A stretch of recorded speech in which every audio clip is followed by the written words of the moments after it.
Hi guys, it's Joy. Welcome back to the channel. I hope you're having an amazing day. Make sure you like, comment, and subscribe so that way you never miss an episode. It really helps out the channel, so please make sure you do that for me. I would really love that.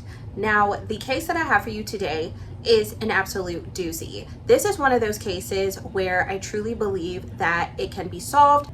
A big piece of this case is the most mysterious part about it. There is video evidence that really makes you sit there and think, how in the heck is this case not solved? The case that we are going to be jumping into today is that of Missy Bevers. Missy was a fitness instructor who was brutally killed before an early morning class in Texas. Her daughters, who were very young at the time, have now grown up and they had to hit these major life milestones without their mother. There was a lot of scrutiny and eyes on their family, and we are going to be diving into all of that today. Now, in order to understand Missy and her upbringing, we got to talk about it, right? So Terry Leanne Missy Strickland was born on August 9th, 1970 to her parents James and Norma Strickland. Now, Missy grew up in Jacksboro, Texas, and this is about an hour drive from Fort Worth. Those that knew Missy, especially her family and friends, said that she was always one for a good time. She was never going to be the one to leave you out. She wanted to make sure that any and everyone who was around her was included and was having fun. Now, Missy in the 1990s, she graduated from Jacksboro High School. She then went on to college. After graduation, she met the man that would become her husband, Brandon Bevers. The couple eventually settled in Red Oak, Texas, and it was there where Missy earned her teaching certification and she began working as a special education teacher. In 2001, Missy and Brandon welcomed their first daughter, Hannah, and over the next several years, their family grew with the addition of two more daughters, Allie and Sarah. Those that knew Missy said that her family was her entire world, and for a while she became a stay-at-home mom. She was deeply involved in her daughters' lives and encouraged them to chase their dreams. And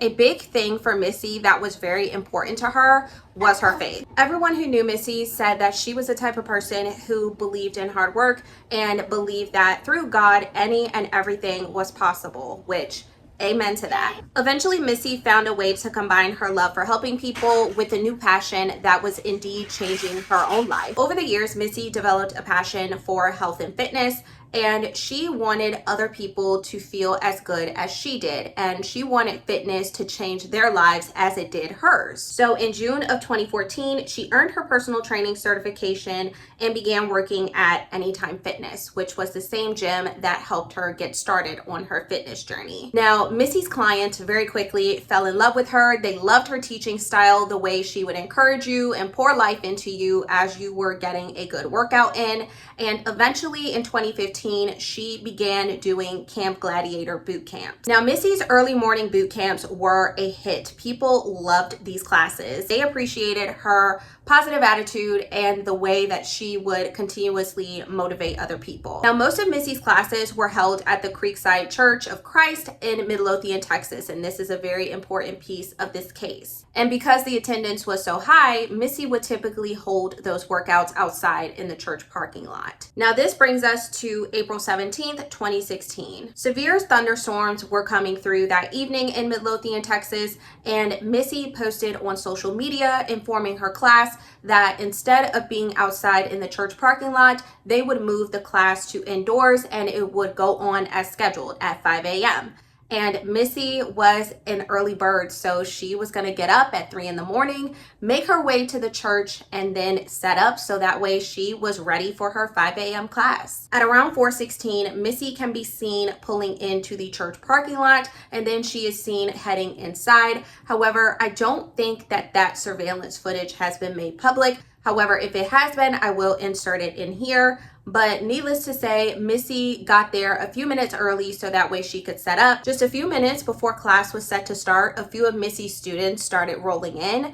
And when they got inside of their classroom, that is when they made an absolutely terrifying discovery. and multiple 911 calls came in. Students reported that they found Missy's lifeless body inside of the classroom, and they reported that she had multiple puncture wounds to her head and chest. Now, as police are investigating this case and canvassing the scene, they see that there are a bunch of surveillance cameras in and outside of the church. However, they do realize very quickly that some of these cameras were not working, especially some of the ones that were in the parking lot. So that was going to be really hard for this investigation. However, what they did realize is that some of those cameras inside were working, and at around 3:50 in the morning, they saw something very scary.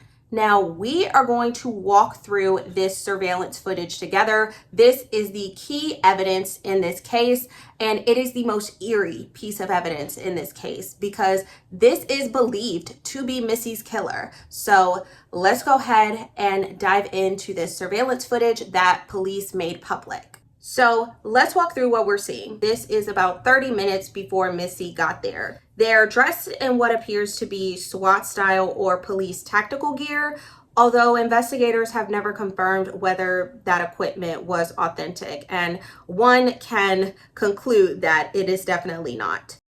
Now, as they're moving through the building, they're seen opening doors, looking into rooms, and damaging property inside of the church.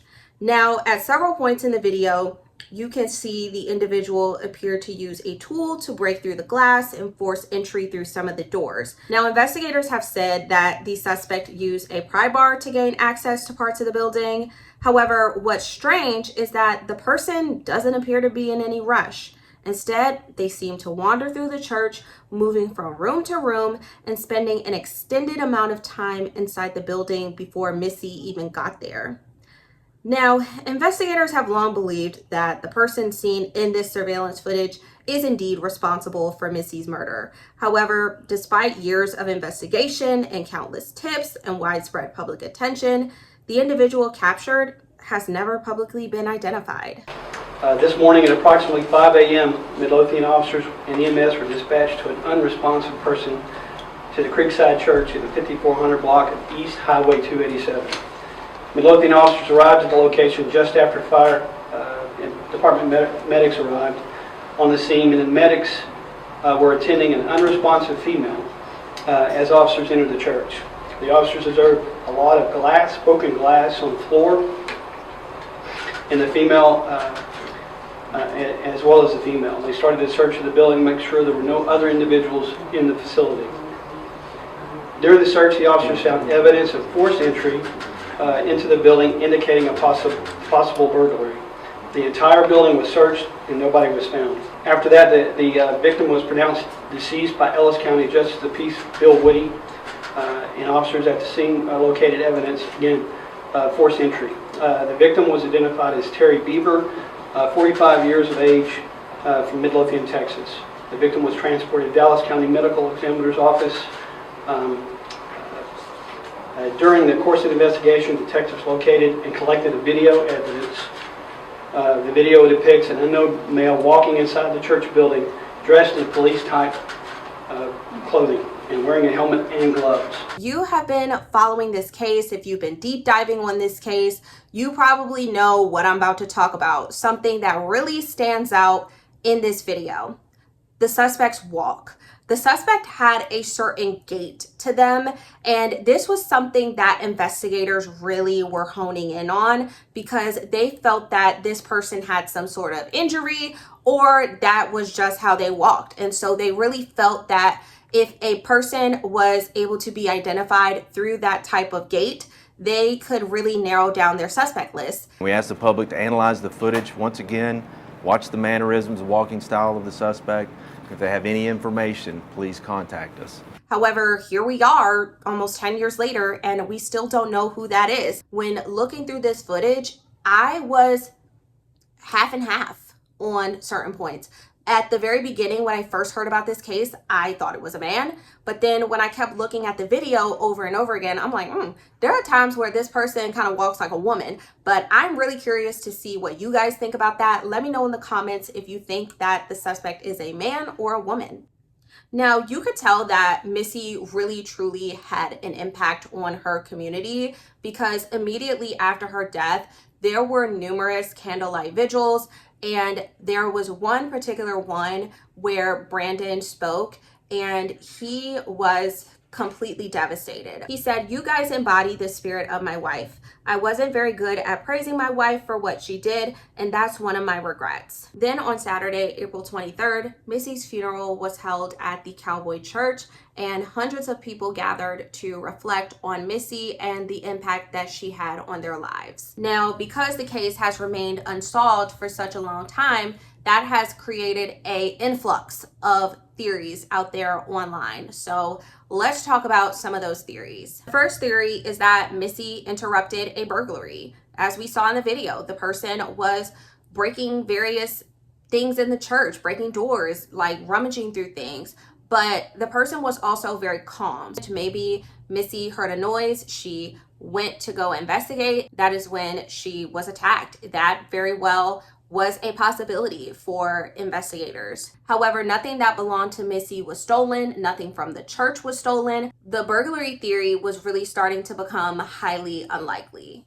Now, the second theory that investigators looked into was that Missy was the intended target. Supporters of this theory point out that the suspect was already inside of the church before Missy arrived, so it gave that they knew that she was going to be there early that morning, and they got there early enough so that way they could attack and catch her by surprise. They also note that Missy's fitness class schedule was posted online, and that investigators examined her communication, her finances, and personal relationships, and search warrants later revealed that Missy had received what was described as a creepy LinkedIn message shortly before her death. Now, another theory that has garnered a lot of attention online is Missy's husband and father-in-law. So Missy's husband, we all know, is Brandon Bevers, but her father-in-law is named Randy Bevers. There are countless threads on Reddit and other platforms that conclude that they believe that Randy and Brandon had something to do with this. Many people began looking at them because both men were out of town when the murder occurred. Brandon was on a fishing trip in Mississippi and Randy was traveling to California. And some internet sleuths also pointed out the similarities between the suspect's gait and the way Randy walked in publicly available videos. And other questions pointed to if these trips that they took were coincidental, if this was a way for them to provide themselves an alibi, and if they essentially hired someone to do this to Missy. And then speculation increased even further when search warrants revealed that Randy had took a bloodstained shirt to the dry cleaners, but later on the detectives were able to confirm that that was not human blood, it was actually animal blood. Now, despite the years of rumors and conspiracy theories online, Brandon and Randy have been very cooperative in the investigation since the beginning. And I can only imagine how frustrating that is for their family and especially Missy and Brandon's daughters, right? Because this case has garnered so much attention, and for the public to be scrutinizing the man that raised them and the family that they grew up with. At the end of the day, Missy's death was horrific. Now, as we wrap this case up, I want to leave you with the people who have truly been feeling Missy's loss. 10 years after her murder, Missy's daughter spoke publicly about growing up without their mom. They shared how they looked through old photos and social media posts to stay connected to her memory. They also talked about the milestones she'll never get to see. And one daughter shared that she thinks about the future moments like her wedding day and wishes that her mom would be there. If you or anyone you know has any information about the unsolved murder of Missy Bevers in April of 2016, please give the Midlothian police a call, and I will leave that number for you on the screen. All right, you guys, that is going to be it for me and today's video. Make sure you stay safe out there. Goodbye.